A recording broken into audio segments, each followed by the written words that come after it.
Olá pessoal, tudo bom com vocês? Eu sou a Renata Admiral. Hoje nós vamos falar das mudanças que irão ocorrer no cenário político, trabalhista, previdenciário e eleitoral. Pois é, vem muitas mudanças aí no Brasil para 2018. Para conversar comigo hoje no programa Análise Direta, está aqui o advogado, administrador de empresa, palestrante, professor, doutor Arsênio Rodrigues da Silva. Seja muito bem-vindo, Arsênio. Tudo bem? Obrigado mais uma vez pelo convite. É um prazer estar aqui com você. Um prazer te ter de volta, principalmente para a gente falar de todas essas mudanças que vão ocorrer para 2018, que eu acho que muitas pessoas ainda não perceberam todas essas mudanças, algumas nem sabem de algumas. Como que você sente que está a população? Está preparada, está sabendo do assunto ou não?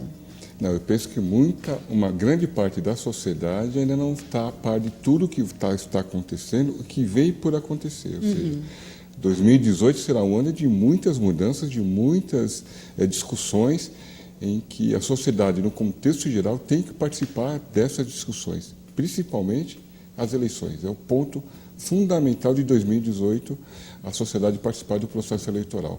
Mas você acha que há aquela, via de mão dupla? Então, assim, às vezes não chegam todas as informações que a gente precisa saber dessas mudanças, ou você pensa que a população realmente não está tão interessada assim? Ou está interessada e está patinando? A população está interessada. O grande problema é que a crise é tão grande e as pessoas estão tão envolvidas com cada uma com a sua situação de forma individual, com seus problemas individuais. Veja, a questão do desemprego. São 13 milhões de pessoas desempregadas. Questão da saúde, questão, enfim, segurança. Então, eu penso que as pessoas estão um pouco voltadas ainda para si mesmas, com seus problemas cotidianos, e não perceberam que a participação delas, cada um no seu papel, tem a contribuir muito para o Brasil mudar, que tudo isso que está acontecendo exige e precisa da participação da sociedade como um todo. Então, eu penso que 2018 é exatamente nesse ponto. Acho que a sociedade, de forma geral, em contexto geral, ela vai acordar e vai se posicionar de uma forma muito mais clara. E aí, a participação de toda a sociedade nós teremos, sem dúvida. Então vamos entender um pouco as mudanças das eleições, que a gente acha que está sempre longe, mas está do lado, porque a gente já precisa começar a analisar desde agora, né? Sim. Quem está se candidatando, quem não está, como é que os partidos estão se formando. Quais são as maiores mudanças para as eleições 2018? Bom, principalmente o foco maior será a eleição para presidente da República, né? Quem será o candidato, quem serão os candidatos que vão surgir. Claro, já tem alguns aí se colocando na mídia, enfim, na toda a parte de comunicação, fazendo já propagandas, etc. Mas ainda não se tem uma definição muito clara de quem serão os candidatos, porque as convenções dos partidos para registrar o candidato de forma oficial acontecem no mês de março de 2018, que é o prazo legal para encaminhar ao Tribunal Eleitoral. Portanto, a partir de março, nós teremos oficialmente, formalmente, quem serão os candidatos que vão disputar a presidência da República. Ótimo. Mas até lá se terá uma série de ensaios, ou seja, quem pode, quem não pode, quem terá impedido por conta de operações da Lava Jato, etc, etc. Mas não é só isso que eu gosto de alertar a população. Eu gosto de alertar o seguinte: os deputados e senadores, ou seja, o Parlamento, o Congresso Nacional. É super importante você... Claro, presidente da República, governadores, todos os estados, tá certo? Mas o foco maior, ou na mesma proporção, terá que ser olhado para o parlamento, ou seja, deputado e senador. Tanto na esfera federal, como na esfera estadual. Por quê? O parlamento, o Congresso Nacional, as assembleias legislativas, terão um papel fundamental para que nós saiamos dessa situação drástica que o país vive hoje, né? Situação trágica em todos os setores. Então, se nós não tivermos um Congresso Nacional forte, atuante e principalmente representativo da sociedade, que esteja lá representando de fato a sociedade e não essas situações que nós acompanhamos, então nós teremos mais 4 anos, mais 5 anos nessa situação que esperamos não aconteça. E não é onde realmente o cidadão peca na hora dos deputados e senadores? Porque aí vai ou pela legenda, né, do partido que tem ali mais afinidade, ou pega aquele santinho que está na rua ali, jogadinho, né, fala assim, esse aqui sorriu. Eu sei que a internet, ela te dá várias possibilidades de você pesquisar um pouco mais do candidato, tem alguns lugares que você consegue entrar em todos, eu sei que é trabalhoso, demora um tempo, mas eu lembro que teve um ano que eu fiz isso, eu fui lá e fui pesquisando um por um, tinha até alguns testes, assim, o que você quer que tenha no próximo governo, que você não quer que tenha, que tipo de situação que você não admite, e ele meio que dava uma filtrada, assim, eu achava até bem interessante esse programinha. Ele dava uma filtrada quais eram os perfis dos candidatos para senadores e deputados. O que você acha disso? Como que a gente faz para ter mais informação, para não eleger os mesmos e de forma errônea? É exatamente isso, é pesquisar. Qualquer candidato que venha pedir o seu voto, você tem que pesquisar. E as redes sociais hoje estão para ele. Okay?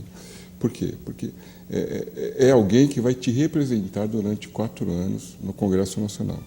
Ele tem um papel fundamental de fazer leis, fazer cumprir as leis, acompanhar as leis, fiscalizar o Poder Executivo, tá certo? E ele não pode estar envolvido nessas situações que nós acompanhamos aí, que é de fácil acesso. Pois bem, uma forma de se fazer isso, então, é por meio das redes sociais. Tá? E outro ponto que eu gosto de alertar também, quer dizer, quem está querendo se reeleger, ou seja, esses que estão hoje, que vão se reeleger, procure saber tudo o que ele fez durante o seu mandato. Tem como, no próprio Congresso Nacional, tem lá na rede social, na internet, enfim, no site do Parlamento, o que aquele parlamentar, o que ele ofereceu de propostas, como ele votou, o que ele ofereceu de projetos de lei, tá certo? De que forma ele discursou, quantas vezes ele esteve presente no Congresso Nacional, ou seja, ele esteve lá e presenciou, votou, discutiu, ou seja, ele ficou só tá certo? Porque tem parlamentar que não aparece lá. Sim. Normalmente o parlamento funciona, né? De terça a quinta, ok? Funciona de terça a quinta. Por quê? Porque na quinta eles já vão para os estados, etc., e só voltam na segunda tarde ou na terça de manhã. Então, ele trabalha terça à tarde, quarta e quinta já estão indo embora. Mas tem deputados, senadores, parlamentares que nem aparecem nem nesses dias. Nem nesses dias. Nem nesses dias, ok? Eles só aparecem quando tem algum projeto que há algum interesse envolvido próprio. Então, tudo isso, o eleitor, o cidadão, ele consegue pesquisar e saber exatamente qual foi a atuação deste parlamentar neste mandato. Será que ele merece o seu voto para continuar mais 4 anos? Ou se não, vou ter que buscar outro candidato com outro perfil, porque isso não me interessa. Você acha que vale, pelo menos, pesquisar os que já estão lá, que já é um norte, para ver se eles merecem ficar, para também nós não sermos, né, levianos de tirar alguém de lá que está fazendo alguma coisa? Ou a gente já vai para os novos? Você acha que deveria trocar tudo? Eu acho que tem que partir para verificar quem... de lá. De lá. Os que estão lá, porque todos eles, 99%, vão se recandidatar, tá certo? Vão participar do processo eleitoral no próximo ano. Pois bem. Então, vamos saber o que ele fez. E tem um outro detalhe. Muitos que estão lá no Congresso vão pleitear para disputar o governo dos estados, dos seus estados. Tem isso também. Vários vão disputar para ser governador do estado dele, de origem. Portanto, nada melhor que saber como que ele atuou, o que ele fez neste período e se ele realmente merece o seu voto. Eu digo assim, o seu voto, o meu voto é muito importante. Ele é muito importante. E cada vez que eu voto, sem ter essa consciência de que eu votei em alguém que me represente efetivamente, ou que tenha pelo menos um currículo que me agrade para representar a sociedade como um todo, realmente aí eu joguei meu voto fora. E isso a gente acaba sofrendo o que nós estamos passando agora. Isso tudo é o reflexo do que nós elegemos.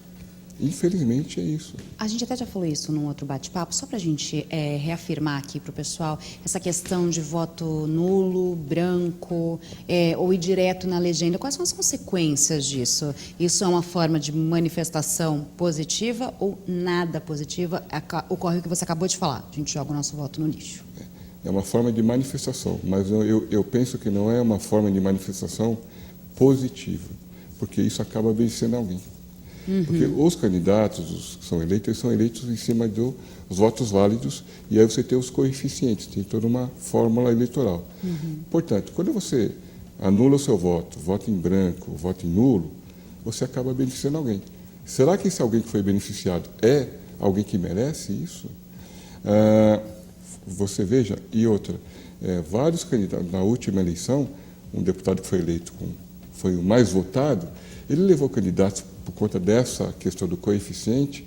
Como ele tem uma alta margem de votos pelo partido, ele leva outros candidatos. Então você tem candidatos que foram eleitos com 100 votos. É o tal do nosso sistema eleitoral, que nós já falamos em outra oportunidade, que precisa ser alterado. Você tem deputado que foi eleito com 100 votos, com 1000 votos. Por quê? Porque alguém lá em cima carregou o que eles chamam, é o puxador de votos, tá certo? E como ele puxa, ele pode levar quem está na suplência dele. Isso acaba beneficiando pessoas que não têm exatamente o perfil que deveria para representar a sociedade. Então, quero entender um pouquinho das outras formas de manifestação. Por exemplo, quando a gente elege alguém que não é político, alguém que não é dessa área, mas aí elege um cantor, um ator, um comediante, um humorista. Isso é uma forma que eu entendo que é uma manifestação. Também.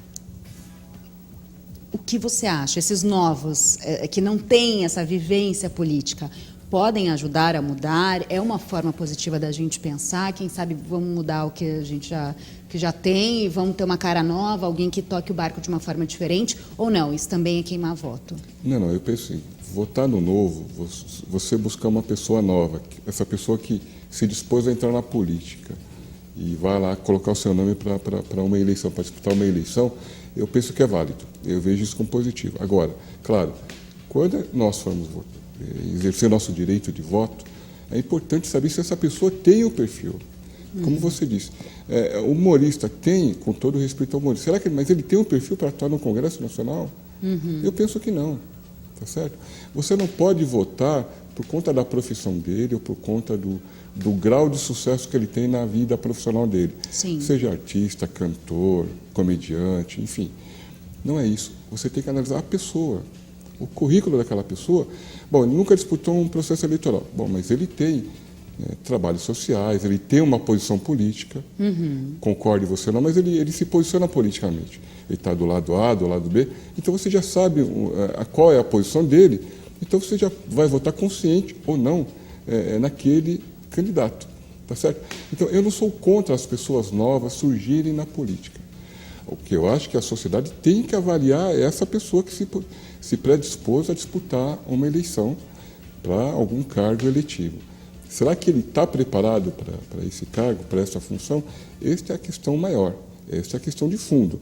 Não adianta você, de forma voluntária, vou me candidatar, quero ser presidente da República. Não, mas você está preparado para isso? Daqui a 2 anos, a gente corre risco de ter um outro impeachment, ter um fracasso, etc. Porque nós elegemos, nas últimas eleições, pessoas para a presidência da República não estavam preparadas. Mas foi o voto do povo, tem que ser respeitada a democracia, mas a pessoa que foi eleita não estava preparada, ponto. Não vamos dizer se ela foi má ou ruim, mas ela não estava preparada. Essa pessoa, esse artista, esse comediante, esse humorista, ele está preparado? Essa é a questão que nós temos que trazer para a discussão. Ele está preparado, ele tem um perfil, ele tem um posicionamento. Então, vamos confiar. Não, ele não está preparado, porque não pode ser só um ato voluntário. A pessoa precisa ter esse preparo, precisa ter uma certa vivência, porque esse mundo político é muito pesado. Não, eu imagino. E é que eu lembro quando eu era criança, eu não via essa coisa, não sei se é porque eu não me lembro, não me recordo, Arsênio, eu não via essa questão de todo mundo que é celebridade ou, enfim, pessoas que são de outras áreas se candidatando. Eu vejo que isso é um movimento de uns tempos para cá. E a população deu uma reforçada nisso, né? Gostou da brincadeira ou não, enfim, a gente respeita o voto de todo mundo. Mas e essas pessoas que estão tentando entrar? É por modismo? É porque elas querem também alavancar a carreira? Ou elas estão realmente... O que você percebe nesse movimento? Elas estão realmente interessadas em mudar o país? Olha, eu já fiz uma análise, claro, dentro dos meus critérios, das últimas pessoas que se candidataram para algum cargo eletivo, qualquer área, ator, comediante, humorista, jogador de futebol. Jogador de futebol, também. Tá certo? Olha, eu não consegui destacar nenhum. Dizer, não, ele conseguiu cumprir um papel, vamos dizer, razoável dentro daquilo que ele se propôs. Eu não consegui.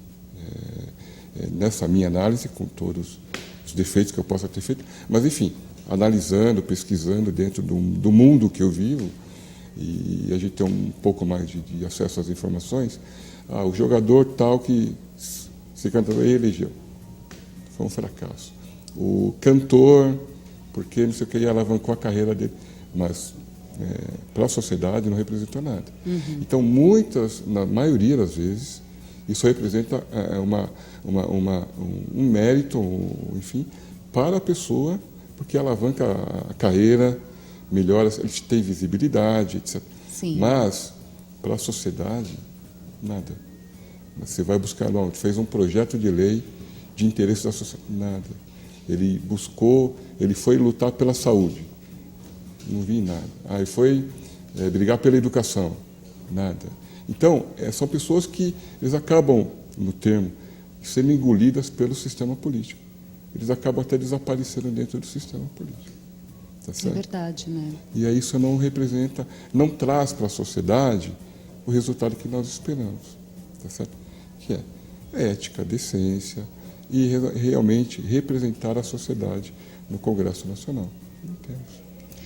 Arsênio, eu vou para um breve intervalo e eu já vou deixar uma perguntinha para o próximo bloco para você ir pensando, matutando.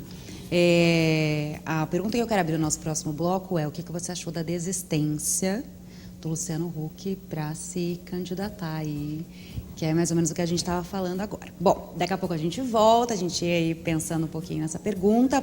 Estamos aqui, com o doutor Arsênio Rodrigues da Silva, advogado e palestrante aqui no Análise Direta. Para você que curte o nosso conteúdo, vai lá na nossa fanpage, curta, compartilhe, mande também suas mensagens através do nosso WhatsApp. O WhatsApp aqui do Análise Direta é 011 São Paulo, 992247760. Se você está em outro país, 055 11 na frente do telefone, tá bom? E claro, todo o nosso conteúdo fica disponível para vocês lá no nosso canal do YouTube, Análise Direta. A gente já volta.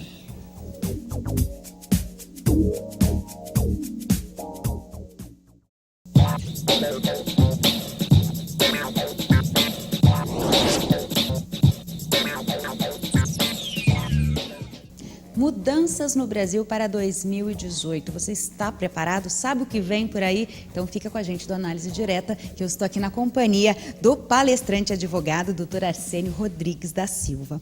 Deixei uma pergunta em aberto no bloco passado, quero saber a sua opinião, Arsênio, sobre a candidatura e também depois a desistência. Candidatura sim, não, né? Assim, os rumores de uma possível candidatura de Luciano Huck, apresentador, e a desistência dele.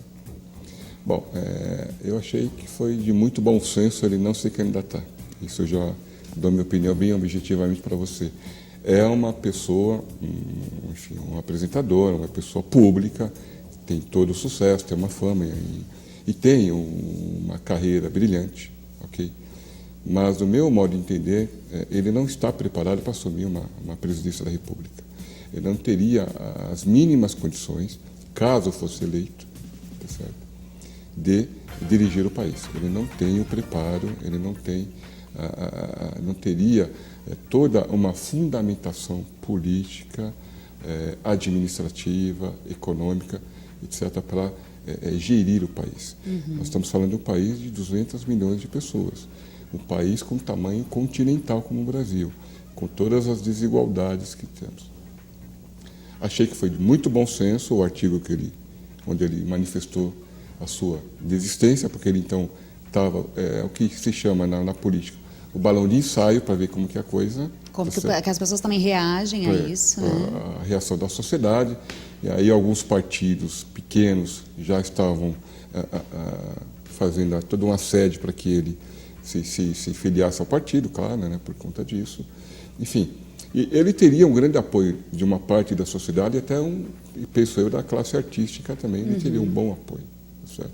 Não sei se ele seria eleito, não sei se ele teria condições de uma campanha eleitoral, enfrentar uma campanha e ser eleito. Mas, caso fosse eleito, eu penso que ele teria muitas dificuldades de administrar o país, de ser o chefe mandatário do país. Teria Você muita figura. ter empatia, ser um cara, né, que as pessoas, um cara cativante, só isso não dá para você. Não, só isso não comandar um país inteiro. Só isso não dá para você comandar um país. Você precisa ter uma preparação, você precisa estudar, você precisa conhecer os problemas do país a fundo, a crise do país. Você precisa saber como lidar com o parlamento, como lidar com o Congresso Nacional, todas essas mazelas que nós temos, tá certo? E mais, você tem que saber como lidar com o mundo. Como você vai lidar? Você vai representar um país do tamanho do nosso. Se você não tiver esse preparo, eu penso que a tendência é o que a gente assistiu recentemente, é ter que tirar o mandatário da cadeira porque ele não atende o que o Brasil espera. Então, eu penso que foi de muito bom senso dele, do Luciano Huck, em desistir da candidatura. Penso que ele pode apoiar muito e pode ajudar muito, não só apoiando algum candidato, que ele entenda que tenha o pensamento, sim. A mesma ideologia que ele pensa, mas também, de caso eleito outro candidato que ele não tenha o mesmo pensamento, que ele possa criticar, que ele possa, enfim, colaborar também dentro do regime democrático. Porque ele é um formador de opinião, né? Formador de opinião. Dizer, não, isso está errado, não era isso, ele foi eleito e prometeu, não fez isso. Então, eu penso que ele pode contribuir muito e aí servir isso para ele como uma base para ele se preparar, quem sabe, numa próxima eleição. Quem sabe, num cargo menor. Porque também, você entrar na política já para a presidência da República, sim, é muito difícil, é muito complicado. Eu acho que ele deveria antes passar por algum cargo, ver alguma experiência na esfera pública e aí sim ele começar, então, ele mesmo, ele próprio, começar a formar o seu entendimento se ele teria condições ou não de assumir esse desafio. É um desafio muito grande. Então, eu posso dizer que eu achei de muito bom senso da parte dele, ele tomar essa posição, falar, não, agora não, eu vou contribuir, eu vou ajudar, mas fora da política. Eu penso assim. Eu sei que a gente está falando das eleições aqui do Brasil, mas só para a gente ter um paralelo e entender um pouquinho mais, já que a gente entrou nessa questão do voto, dessa importância, que a gente às vezes se deixa levar exatamente, poxa, mas é que eu acompanho o cara, né, assisto o programa dele, ele parece um cara bacana, um cara legal, e você está querendo, eu vejo que o brasileiro está querendo muito alguma mudança, sim, mas que venha de onde for, mas que venha essa mudança. Agora, por exemplo, se você pegar um paralelo ali com os Estados Unidos, Donald Trump, um empresário, apresentador de programa, isso também te qualifica para você... Exatamente. Se a gente for fazer um paralelo, guardado as devidas proporções, não justifica. O Trump é exatamente isso. Empresário, bem-sucedido, teve lá os programas de TV dele, conquistou um pouco aquela parcela. Isso não justifica você ser eleito a presidente da República. É exatamente isso o povo americano, pelo menos uma parte do povo americano, está sofrendo e está realmente desanimado com o seu representante. Veja que você... Nós estamos falando do presidente dos Estados Unidos, a maior potência mundial. A forma como ele age, a forma como ele não pode. Se posiciona, em relação ao restante do mundo. Isso é preocupante, não só para os americanos, mas para todo mundo e para nós aqui também. Tá certo? Porque mostra exatamente uma pessoa despreparada para a função, para o cargo. Não era porque ele tinha um programa de televisão, porque ele era um apresentador, porque ele é rico, porque é famoso.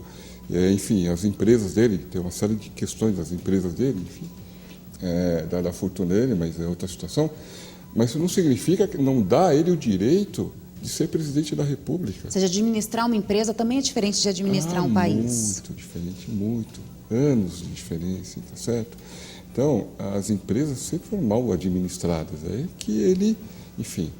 Mas, agora, você coloca uma pessoa com este perfil na presidência dos Estados Unidos, é preocupante para o mundo inteiro. A forma como ele se coloca, ele se posiciona. Agora, ontem mesmo ele se posicionou num vídeo aí com a questão dos muçulmanos. Não pode, tá certo? Alguém na Casa Branca, alguém da equipe tem que falar, olha, presidente, tira a rede social dele, porque... Tira o Twitter, que ele não sabe mais usar, gente. Já passou dos limites. A pessoa que assume aquela cadeira, no mínimo, precisa ter um bom senso, no mínimo, né? Ser uma pessoa ponderada. E aí, com todo respeito, o Obama dá um banho nele 1.000-0, porque exatamente que ela é uma pessoa ponderada. Não estou dizendo que eu, enfim, sou a favor de tudo que ele fez, mas é uma pessoa que agia dentro de uma ponderação como líder. O homem era político, né? Político, Sabia fazer política. Político, como chefe mandatário da maior potência mundial, ele se colocava de uma forma adequada, que o cargo exige. Tá certo? E essa questão da extrema-direita? Lá nos Estados Unidos elegeram Trump, foi por quase ali na França, e aqui estão falando muito dessa questão que talvez uma extrema-direita adiantasse e alavancasse o país. O que você pensa dessa extrema-direita? Isso não tem futuro. No Brasil isso não vai adiante. É como nós dissemos, é um balão de ensaio, é o que está exatamente aquele momento em que as pessoas se posicionam, eu quero ser candidato. Então ele está postulando, então ele jogou isso para a sociedade, principalmente para a mídia, para ver como é que isso se comporta. Mas eu penso que na extrema-direita no Brasil, isso não vai adiante. Isso tem Você acha que vida nem curta. ilude o eleitor chega a colocar ali um representante de extrema-direita, e depois vai ter o trabalho de tirar, ou não chega nem a ser eleito? Acho que não chega a ser eleito porque não é o nosso perfil do brasileiro. Eu concordo com você, isso teve nos Estados Unidos e Europa agora, a França, etc., e outros países, a extrema-direita está com um discurso meio alinhado. Sim, sim. Agora aqui não, a gente está caminhando, quer dizer, não tem substância, é mais aquela coisa do falar, porque da plateia, porque etc. Mas falta conteúdo, falta substância. Até para você ser da extrema, seja direita ou esquerda, tem que ter algum tipo de conteúdo. Então, eu penso hoje, o Brasil não vai para a extrema-direita, como também não vai para a extrema-esquerda, como ainda tem alguns que ainda dormem, ainda pensando em Marx, em etc. Tal. Também não vai para a esquerda. O Brasil vai para o centro, deve ir para o centro, eleger um candidato de centro, direita, esquerda, ou seja, um de centro, mas que tem uma visão um pouco maior de mundo, é o que eu penso. Então, eu acho que a extrema-direita no Brasil não vejo futuro. Eu vejo isso mais como um balão de ensaio, mais como propaganda, tá certo, pessoal, porque agora ele começa a aparecer e todo mundo conhece, ele já está conhecido, e já começou a surgir na rede social as piadas e tudo mais. Mas eu não vejo isso como alavancar isso para a eleição, eu não vejo. E você acha que o Lula volta? Penso que não volta. Nem como candidato? Não volta. Como candidato, sim. Como candidato, sim. Como candidato, sim. Agora, para eleito, eu penso que não. Ele vai ter que primeiro superar toda a questão judicial, e o tribunal deve julgá-lo logo aí no começo do ano, lá da 4ª região. Mas eu não vejo ele como possibilidade de ser eleito. O Lula tem aquela margem que é do PT, de 25%, 30%, que são os eleitores do PT, são os fanáticos do PT, que a gente respeita e tal. Mas eu penso que não sai disso. Né? E que os novos desdobramentos da Lava Jato, que vão envolver outras pessoas, mais pessoas, eu acho que aí fica cada vez mais difícil a vida do PT, do partido PT. Realmente o PT tende a diminuir bastante no Brasil. E daí, no caso, na sua visão, né, não seria mais interessante, não seria mais cabível ao PT, já que está em toda essa questão também da Lava Jato, colocar o Haddad, que querendo ou não teve uma empatia de uma grande parte da população? É uma possibilidade.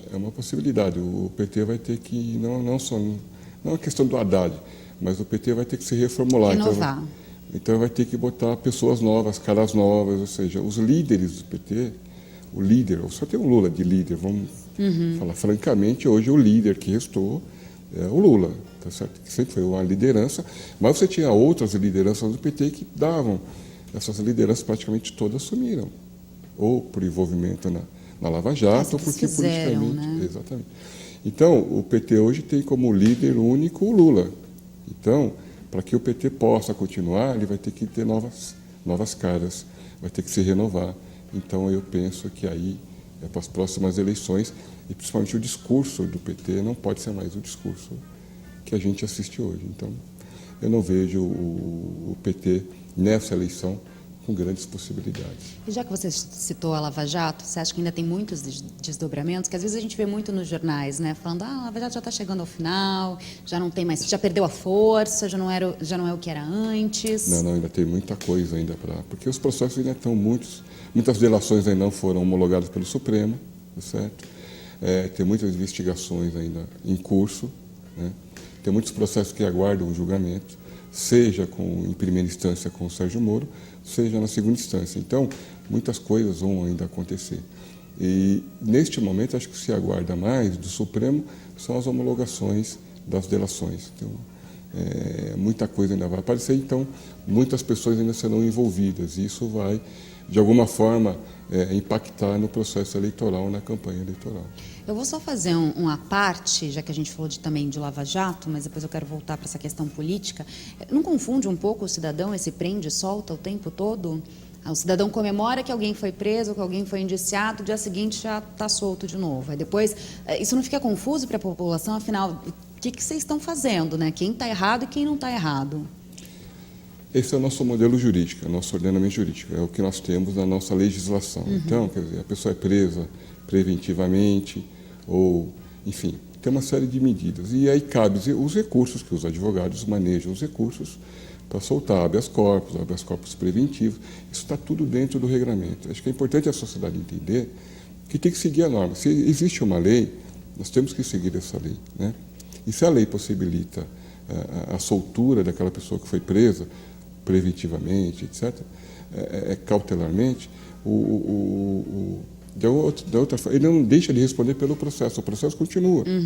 Ele continua sendo investigado, ele continua tendo toda aquela... Não é que deixaram para lá, que às vezes acho que dá essa impressão para as pessoas. Então ignoraram esse, já soltaram. Está liberado, não tem mais nada. Está liberado, exato. Está livre de culpa. Não é isso. Ele não foi inocentado.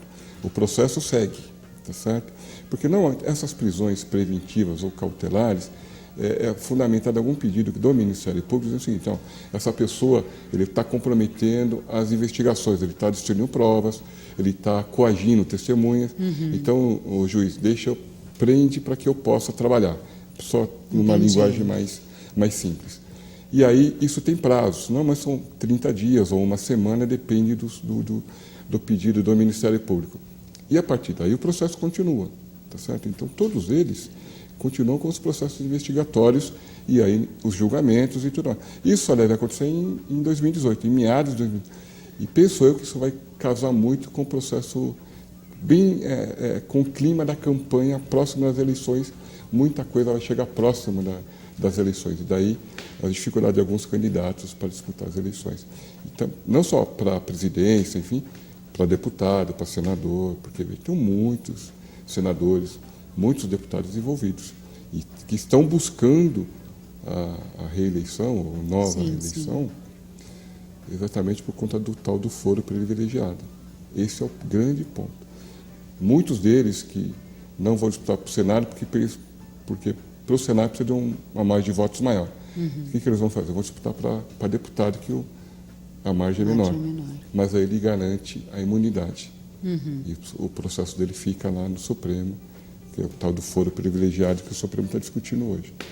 Que nós precisamos discutir isso, o Brasil precisa mudar, mas esse Congresso não vai mudar. Precisa acabar com o foro privilegiado, que é um outro debate. Não tem sentido hoje o cara roubar e ter o foro privilegiado. Não, exatamente por causa da questão que foi tão falada nos últimos anos, que é a questão da ficha limpa, que a gente achou que realmente eu como cidadã achei, e agora vamos, né, ter aí acesso e vai dar tudo certo. E é uma coisa que não ocorre, que não é também cumprida. Bom, eu vou para um breve intervalo, eu volto para a gente falar mais de senadores, de deputados e das eleições do ano que vem. A gente já volta, o programa Análise Direta aqui discutindo todas as mudanças para o nosso 2018, que está próximo, e não sai daí.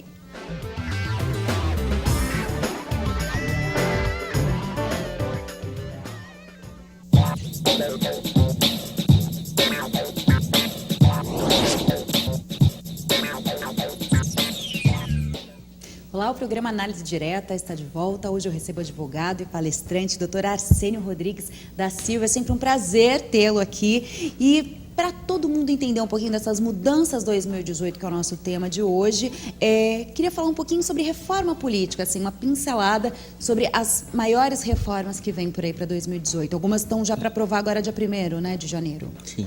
Bom, a reforma política é que eu chamo a mãe das reformas, que é exatamente mudar todo o contexto que nós acabamos de dizer. Você não pode eleger um deputado com 1000 votos, porque o outro foi com 1 milhão, ele está certo. Então, essas mazelas que nós temos no nosso sistema que está superado. Mas isso não vai acontecer agora, com este Congresso não acontece. O que nós temos, enquanto sociedade, acompanhar neste governo, principalmente em 2018, porque o governo Temer vai até dezembro de 2018, são as reformas da Previdência, reforma tributária, a reforma trabalhista que foi feita, precisa complementar, tá certo? Isso é fundamental para o país continuar funcionando. Veja, que só ele anunciar que vai fazer, que vai encaminhar uma reforma da Previdência, já se trouxe um novo alento para a economia. Por quê? Porque é o grande nó do atual governo. A reforma da Previdência representa hoje um déficit de quase 200 bilhões. É o que estão se estimando a fechar o ano. Ela está em torno de 160 bilhões agora. Ou seja, é a sociedade que paga. Né? Quando o atual presidente se predispõe a encaminhar uma reforma e o Congresso vai ter que votar, porque aí a gente vê alguns deputados dizendo, não vou votar porque não sei.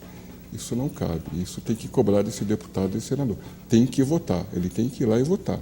Se ele concorda ou não, ele muda os pontos, mas uma reforma tem que ser feita. Ele precisa se colocar ali. Tem que ser feita. E pela primeira vez, desde quando se começou a discutir das reformas, agora o governo, talvez por conta de ter passado aquelas denúncias contra o presidente, ele se posicionou claramente, vamos acabar com os benefícios, com os privilégios. Por quê? Porque tem uma camada de aposentados do regime previdenciário que tem privilégio, que exatamente é o servidor público, que nunca ninguém quis enfrentar, tá certo? Veja, 20% dos do montante dos aposentados, menos de 20% representa os servidores públicos. Okay? Esses 20%, em média, eles levam quase 60% da arrecadação da Previdência. Então está errado isso. Então quando alguém diz, não, eu sou contra a reforma, desculpa, ou ele está em outro mundo, ou ele não está pensando enquanto sociedade. Então esse deputado, esse senador que diz que não vai votar a reforma, ele tem que ser chamado. Aí nós temos que pressioná-lo, rede social, etc., enfim. Porque ele tem que ir lá e participar do processo.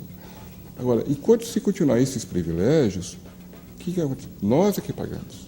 E aí, volta que nós já conversamos aqui nessa bancada. 35% de carga tributária, que vai para 36%. Okay? O pobre é quem mais paga imposto nesse país, tá certo? Desemprego, falta de saúde, de educação, etc. Segurança pública e tudo mais. Por quê? Porque todo o dinheiro que o governo tira da sociedade vai para cobrir esse rombo. E pelos estudos dos técnicos, não vai durar mais 5 anos. Se continuar desse jeito, 5 anos, fale completamente, o sistema está falido. E aí ninguém vai receber mais nada. Ok, só que esses privilegiados já receberam deles.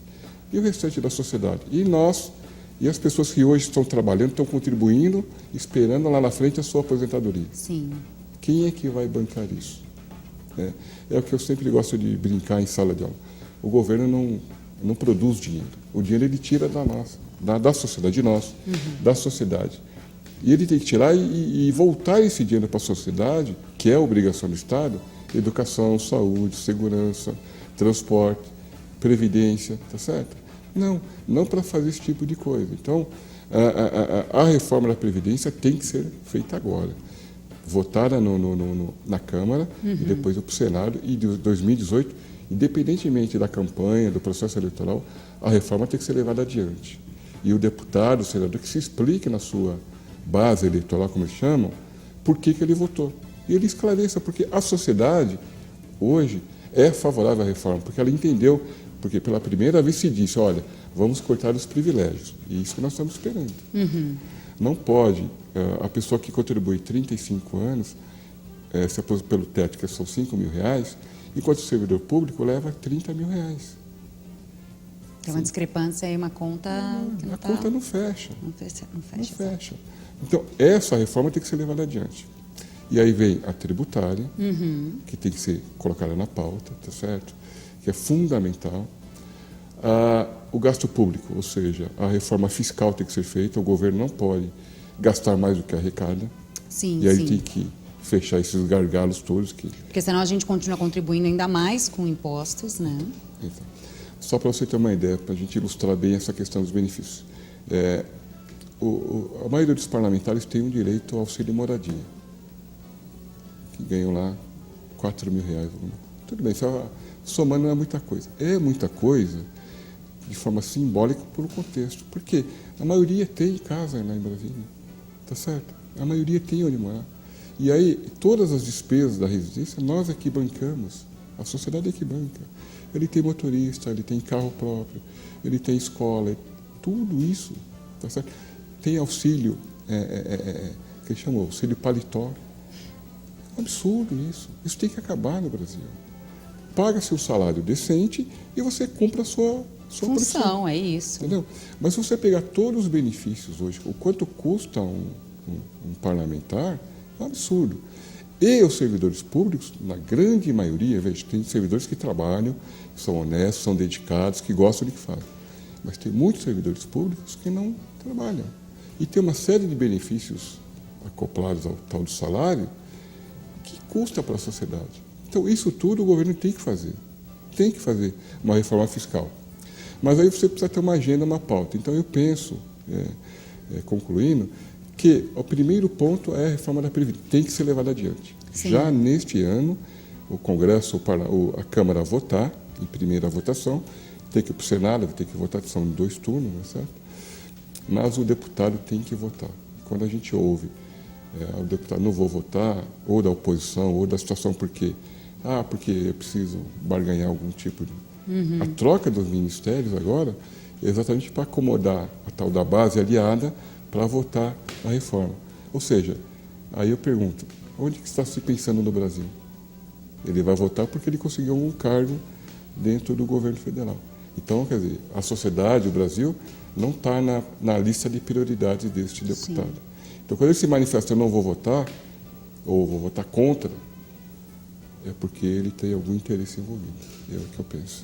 A impressão que dá é que ninguém quer entrar na política para ajudar a sociedade, mas sim para enriquecer.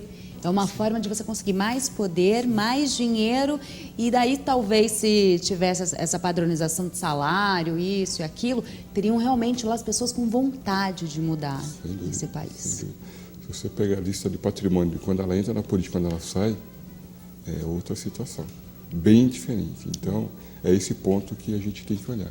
Mas eu penso que o Brasil, o ano que vem, este ano que está terminando, mas 2018, as reformas precisam ser encaminhadas nesse sentido. Mas acho que também vão ser encaminhadas por causa das eleições e eles querem, mostrar ali resultados, É um ano de você mostrar resultado. Então, é que muitos estão se escondendo exatamente por conta da campanha eleitoral, que não quer, sim, o discurso do político, vão me indispor com a minha base. Entendi. Tá certo? Mas a sociedade hoje já está suficientemente informada de que é necessária uma reforma da Previdência. E por isso que eu estou dizendo que foi muito positivo agora, o governo criou coragem e disse, não, nós vamos primeiro atacar os privilégios, aqueles que são dentro dessa... Bom, este é o ponto fundamental. Tem que começar por aí. Sim. Senão, realmente a reforma não vai adiante. Então, isso tem que ser feito agora, em 2018, tá certo? E tem que ser encaminhada para, no próximo governo, já se trabalhar isso, consolidar todas essas reformas. Porque você não vai concluir todas em 2018, certo? Mas o próximo governo já vai ter que entrar o novo presidente, enfim, tem que dar continuidade a todo esse processo de reformas. Claro. Porque o Brasil precisa disso. E o Brasil vai precisar de muitas outras reformas. Então, daí que acho que será um grande legado positivo do atual governo se ele deixar todas essas reformas encaminhadas. Isso vai mostrar que há um espírito de Brasil, de sociedade. Sim. Uma dúvida que eu tenho, olha, a gente entrou em vigor há pouco tempo com a reforma trabalhista. Para o ano que vem ficou, então, a reforma da Previdência. Para o ano que vem, você acha que também já vem a tributária, também as reformas macroeconômicas, ou isso vai se estender vai demorar para sair essas daí? Não, eu penso que já em 2018 elas já vão ser encaminhadas. Elas vão pelo menos encaminhadas. Não todas serão votadas, porque você tem que votar em 2 turnos, tem todo um processo, mas serão encaminhadas, entendeu? Mas a Previdência, você acha que daí vai, pela sua visão, tem que ser a primeira. Vai ser já... Essa vai fechar? Vai fechar. Tá bom. Tem que fechar em 2018, por quê? Porque os resultados já precisam aparecer em 2019, tá certo? Dessa economia. E você, dentro da reforma, claro, vai ter alguns encaminhamentos de transição, de regime e tudo mais, que tem que ser respeitado. Sim. Mas o benefício, ou seja, A diminuição do rombo da Previdência já tem que começar a aparecer em 2019. Porque a área econômica está trabalhando com 20 anos para fechar o rombo. Tá certo? Quer dizer, quanto mais você posterga isso, mais você vai jogando adiante. Claro. E aí você não vai fechar a conta nunca e aí a gente vai ficar nessa crise sem fim. Portanto, ela tem que ser votada em 2018. É fundamental, votada em 2018 e já entrar em vigor para que os resultados já comecem a aparecer, já a partir de 19. E só para a gente finalizar, falando então, só voltando um pouquinho nessa questão da eleição, quais foram as maiores mudanças para essa questão das eleições do ano que vem? Questão de propaganda política, de investimento, que eu vi que parece que no início tinha aquela questão do próprio candidato não poder investir em si, mas parece que foi liberado mais uma vez, né? Daí isso também beneficia aqueles que não têm tantos recursos e alguns conseguem financiar uma campanha melhor que outros. De concreto mesmo mexeu-se pouca coisa. Tá. Tentou-se evitar enfim, a participação das empresas na doação para as campanhas, que é o grande situação que está sendo discutida na Lava Jato, né?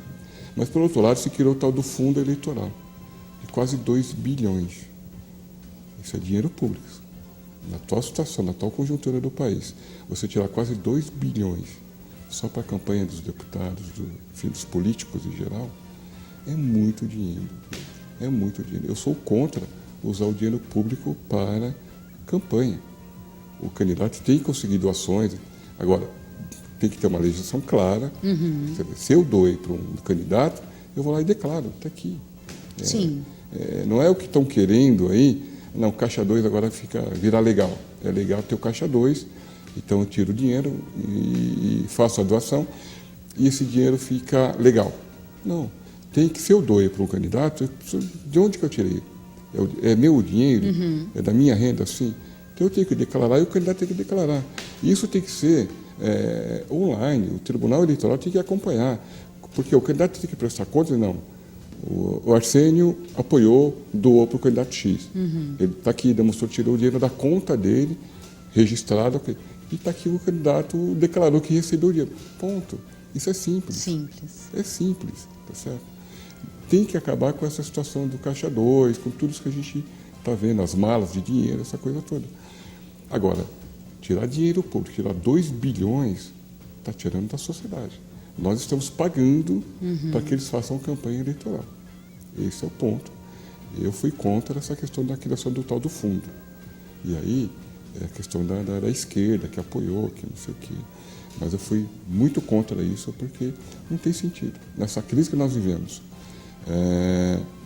13 milhões de desempregados, você destinar 2 bilhões, normalmente falar da saúde, da educação, segurança, e você destina este montante de dinheiro para a campanha política a um contrassenso. Quer dizer, quem olha de fora fala, não é possível, isso não é realidade. Né? Você sabe que você vai ter que voltar antes de correr todas essas eleições, porque a gente vai precisar de mais informações, porque é um programa só, 2, 3, 5, não dão.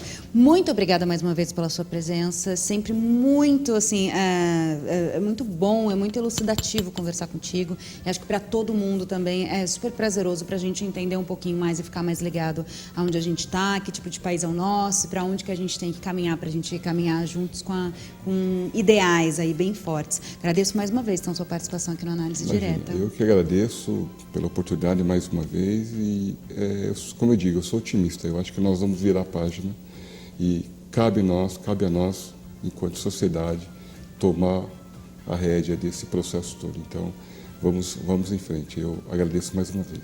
E como que eu te acho nas mídias sociais, site? Rodrigues Silva, @Rodrigues Silva, não é isso? adv.adv. Tá, isso. Você sempre confunde o site com o e-mail. Então vamos lá, www.rodriguesilva.adv.br. Ótimo, obrigado. Esse é o site aqui do Arsênio. Arsênio, então muito obrigada. Agradeço vocês também que participaram conosco de mais um bate-papo maravilhoso aqui. Muito bom ter a sua companhia. Sempre participem. Você pode participar por vários meios aí de comunicação conosco. Através do WhatsApp é o 0 operadora 11 99224 7760. Se você está em algum outro país, coloque o 05511 na frente, lembrando que 11 é de São Paulo. E através também da nossa fanpage, pode curtir, pode compartilhar a nossa entrevista, pode colocar lá nos comentários, olha, quero ver esse entrevistado de novo, ou tem uma pergunta, a gente vai reunindo essas informações para a próxima vez que o Dr. Arsênio voltar. E através do nosso canal do YouTube você tem acesso a todos os nossos programas, todo o nosso conteúdo. Lá no YouTube é Análise Direta. Hoje eu fico por aqui e vejo vocês no próximo programa. Beijo, pessoal. Até lá.